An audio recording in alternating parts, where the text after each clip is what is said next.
Dahil sa utang, patay ang isang magsasaka sa Lawak, Pangasinan matapos na paghahampasin ng kawayan sa ulo. Nakaalerto, CJ Torida.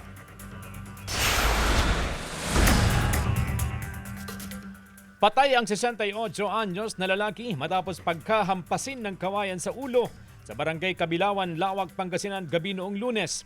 Nakahiga raw sa terrace ng isang abandonadong bahay ang biktima nang biglang dumating ang sospek na may daladalang kawayan.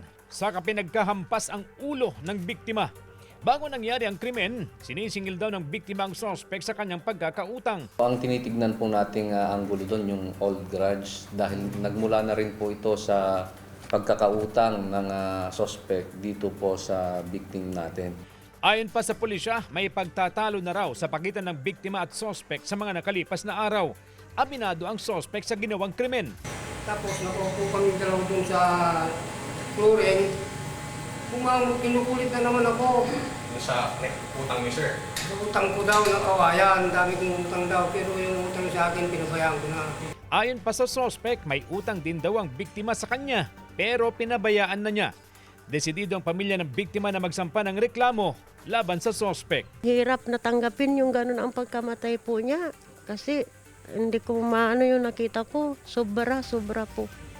Nasaktan kami sa nakita namin kalagayan niya nung namatay na siya. Dami niyang sugat po. Lahat sa mukha, sir, sa liig. Kaya tuloy namin po yung kaso. Kasama si Henry Duminsil, CJ Torida, One North, Central Luzon.